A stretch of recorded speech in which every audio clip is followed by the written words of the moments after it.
Gosh, what a whirlwind of a 24 hours we have had. Of course, yesterday, New Zealand time, round about now, 24 hours ago, President Donald Trump inaugurated once again, and certainly been busy since then. What will be the impact not just on the United States, but on the rest of the world, including us here in New Zealand? Joining us on the program now, a Democracy Project expert on the geopolitical scene, Geoffrey Miller. Geoffrey, kia ora, Happy New Year. Happy New Year to you. Good morning, Andrew. It certainly has been a dramatic 24 hours, but we kind of knew it was going to be. Firstly, the inauguration process itself, that certainly had some surprises, some talking points. Indeed, I watched it yesterday morning. It was on early in the morning, 6 a.m. New Zealand time. It was a bit different to inaugurations of the past. I think because it had been moved inside it, it did lack something of the pageantry that the inauguration typically has being outside there. I think it lacked some of the energy for Donald Trump. The speech that he gave was very much like one of his campaign addresses. Would be like one of the speeches he would make at his rallies, but yet he didn't have that big crowd there behind him, so it felt a little flat, to be honest, to me. But yet there was a lot of substance in it, which I think was actually quite useful, because I think it's always useful to know what politicians are going to do. And Trump was very, very specific, right down to talking about renaming the United States' tallest mountain, for example. Typically in inauguration addresses, incoming presidents, they focus on values, and they talk all about, the promise of America, and, how it's the shining beacon on the hill, etc. With Donald Trump, there was none of that. It was just a laundry list of all his grievances and all the things he was going to change and do. So we learned a lot from his speech about what his priorities are going to be. Including in his inauguration speech was, doubling down on, oh gosh, I didn't lose the election last time. It was a total fraud, despite, a mountain of evidence, perhaps America's tallest mountain of evidence on the topic. And, from there, straight out of the gate, he's already pardoned the insurrectionists that were part of the protests at Capitol Hill, that stormed the Capitol, that assaulted police officers. They're now, they've got their get-out-of-jail-free card, thanks to Trump. Indeed, he's standing right behind his backers, as he would see them, and he's issued those pardons. Of course, Joe Biden, as he left office, issued a huge number of pardons himself. It was the largest number of pardons by far of any recent president, and well into the thousands, including preemptive pardons for his own family for any crimes they may have committed since 2014. It was quite extraordinary. So obviously, this is precedent setting, and we're going to see future presidents probably do the same kinds of things. Everyone's going to be afraid now that they're going to be put in jail by the next president. So we're going to probably see more of these pardons being issued. And just generally, of course, with these pardons that Donald Trump has issued, he's clearly using the tools available to him as president, and it's a very powerful one, the ability to issue a pardon. I wanted to talk to you about that aspect, actually, because the Biden pardons, they literally are get-out-of-jail-free cards for any offence that they may be charged with. You can just keep it in your back pocket in case somebody finds some dirt on you. This type of regime change, out with the old, in with the new, that there is criminal prosecutions taken against the outgoing group. This sounds more like something you might expect in a Middle Eastern regime change, rather than the land of the free and the home of the brave. I mean, I know Middle East is a specialist area for you. What's your thoughts on that, Geoffrey? Well, look, I think the umbrella term for all of this is polarization. We've going from one extreme to another.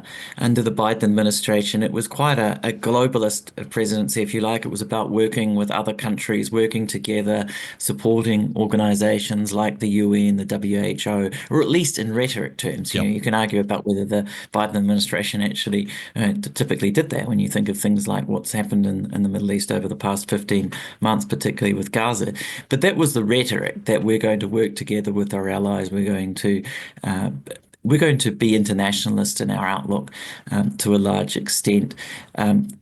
With Donald Trump, it's the opposite, and so he's promising to pull out of the Paris Climate Accord the WHO, the World Health Organization. Yeah. He's doing a lot of the extreme kinds of things in the other direction. So we're going from one extreme to another, and I guess with the pardons, again, it comes back to what I said that the previous president is afraid that the next president is going to take action Yeah. against him, and that was, I guess, what Joe Biden was afraid of, that once Donald Trump was in power, he would be vindictive and take action against Joe Biden and Joe Biden's family and use the powers of the presidency, which I guess by convention is not something that previous presidents have tended to do. They've Yeah. tended to focus on the future rather than on settling the score with their past opponents.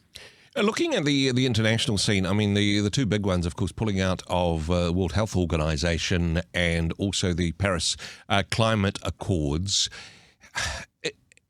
Is this indicative of where things may be going with Donald Trump's response generally to United Nations or even NATO? Is this a sign of things to come, do you think? I think so. Remember, America first. Yep. That's the Trump foreign policy in a nutshell, and he's very much living up to that slogan. Now, he did do this before in the first term. He also laid the ground to withdraw from the WHO, but because of the notice period, it didn't actually come into effect. He issued the notice to withdraw in 2020, and Joe Biden was in office before it could be enacted. Yep. This time around, because he's doing it on day one, it will happen. And likewise with the Paris Climate Accord, the US did pull out, but there was a longer notice period for technical reasons the last time around. This time around, I believe it will be in simply a year's time that the US will be out. So the US will be out of the WHO, will be out of the Paris Climate Accord for at least a 3-year period, I guess, until you have a new US election. Of course, we don't know what's going to happen in 2028. Yep. Maybe the Trumpism will live on in the form of President J.D. Vance. I mean, we've got no idea what will happen, but at least for several years, the US is going to be out of these big multilateral uh, deals, if you like, the WHO as an organization, and the Paris Climate Accord. That's pretty significant. The US is the biggest funder by far to the Yep. World Health Organization, which does an awful lot of good around the world, particularly in developing countries, but just generally when it comes to things like pandemics. So it is sad to see the US taking its ball and going home Yep. effectively on this. I think it would be better, to work within the system and to try and reform it if you don't like the WHO and the way it's acting, to try and make it even better for the future. I think that would be more constructive. I Mhm. mean, I don't think we should see any of these organizations or agreements as above criticism and above critique. You have to be able to critique these international bodies and organizations and say, well, look, there's some good that they do, but there's an awful lot wrong with them. We need to fix them. Yep. I think that's a perfectly legitimate position to take. And New Zealand also takes that approach to some degree when you look at the UN Security Council and the right of veto. New Zealand's a vocal critic of the veto, but it doesn't mean we pull out of the UN Yeah. and take our ball and go home and say we're not going to play. It's more powerful, I think, if you stand up there in New York and say we don't like the way that this organization is run. Here's why, and we're going to keep working to try and reform this system. I mean, America first, as you say, but also Donald Trump wants America to be seen as this world leader, to have a significant sphere of influence on the geopolitical scene in all parts of the world. Is there a danger that by pulling out of these organizations, there will be a reduction of this sphere of influence? What's your thoughts, Jeffrey? Well, look, the US is the world superpower. So, in a way, the US can do this kind of thing. It can withdraw from multilateral organizations and still get its way just based on its size. Yep. And it can throw its weight around in a way that a country like New Zealand, for example, could never do. If we withdrew from the WHO, the rest of the world just simply wouldn't care, Yeah. to be perfectly honest. Hmm. If but the United States, I mean, it can withdraw from these organizations, and yet its clout, its power, its global reach means it still have its voice heard. So that's another way of saying that smaller countries rely more on multilateral organizations and multilateral systems, or get more benefit perhaps from Yeah. them than bigger ones do. And that's why, multilateral organizations are particularly valuable to a country like New Zealand with 5 million people. It can achieve more through those avenues than perhaps big countries can, that can simply throw the weight of their military around and their voice, and they can get a lot done that way. So I guess the thing is, once one country pulls out from these Yeah. organizations, and agreements, do others follow? Do others, then see this as a license? Well, the US is not involved. It's not that important. Maybe we should pull out. We can save our subscription fee as well. Mm. And then at some point, you end up with an organization or an agreement that is not very representative. You end up with a Paris Agreement that just has, Yeah. I don't know, EU countries and a few others involved. And then it all becomes quite meaningless. So the strength in these organizations, really, these big multilateral ones, UN organizations, is that everyone's involved. And once they end up as smaller organizations, well, they're not particularly representative or diverse. You mentioned beforehand that this is straight out of Trump's playbook from his first presidency, but wanting to specifically talk about NATO, because of course there was a lot of noise in the first presidency about how other countries needed to pay their fair share with NATO, that America was doing all of the heavy lifting. Do you think that we will also see this with NATO? Of course, particularly with what's happening with Ukraine and Russia at the moment. Ukraine desperately looking for NATO membership. Is that the next play from Trump, do you think?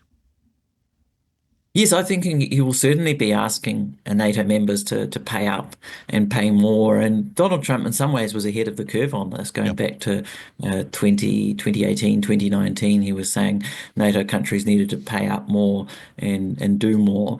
And then, of course, the war in Ukraine happened, and suddenly NATO countries Yep. did step up, and they did increase their defence budgets in a big way. So Donald Trump, I'm no doubt, will see himself as being ahead of the curve on all of that, and will be wanting countries to continue that. They'll Yep. be wanting them not to spend just 2% of GDP. A lot of them are now at that level, Hmm. but wanting to spend 3%, 4% of GDP on defense spending in the way that the United States does. I think the US is close to 4% from memory, 3.5% thereabouts. So that will be, I guess, one of the big issues of the term, and I think that has relevance to New Zealand, because we're going to see no doubt the AUKUS debate Yep. regain steam now. We've got the Donald Trump in the White House, and whether New Zealand becomes involved in Pillar Two or not of that agreement, whether Pillar Two even survives Yep. the transition. Marco Rubio, the new Secretary of State, was speaking to the Senate Foreign Relations Committee last week, and he was quite enthusiastic about AUKUS, which is the first time we've really had any sense of whether the new administration is going to back AUKUS. That said, it could just be that that's the original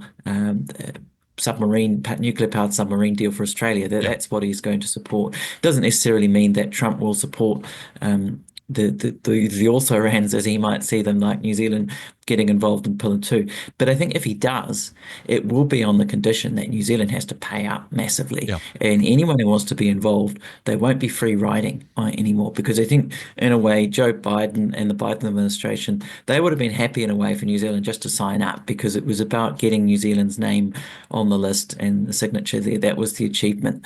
I don't think that Donald Trump will see things in the same way. It will be very much, well, if you want to be on board, you need to increase your military spending. You need to buy a lot of new US military hardware, Yep. and contribute, and no free riding with us. So it will be, I think, quite a different deal Yep. that New Certainly Zealand is offering. less of a sweet Australia deal, was and offered. yeah, and may not be on the table, may not be politically tenable for New Zealand to be a part of Tier 2. We'll see what the guy that wrote the book on the art of the deal puts forward, and see what's available there. I mean, the other big thing, of course, for New Zealand is tariffs, the Trump tariffs, and the impact that that's likely to have, not just on exports, but on the global economy generally. and the impact that this is likely to have on the economy here in New Zealand. This was certainly talked a lot about in the campaign. Any signs of this in this first 24 hours, Jeffrey? I don't think tariffs, the details of that really have come clear. I think that will be a detail issue that gets worked through. But yes, that's a big issue. He's promised a 10 to 20% general tariff for goods and services coming in to the United States, all from all around the globe, an even bigger tariff on China. That will be hugely harmful to New Zealand if that came through. So no doubt that issue will be discussed. But I think that Trump will probably backpedal to some degree. There may be some tariffs added on some products, but he's got the problem that if he does really implement wholesale tariffs on products in the United States, it really will increase inflation massively to US consumers, and that's something that he's railed against.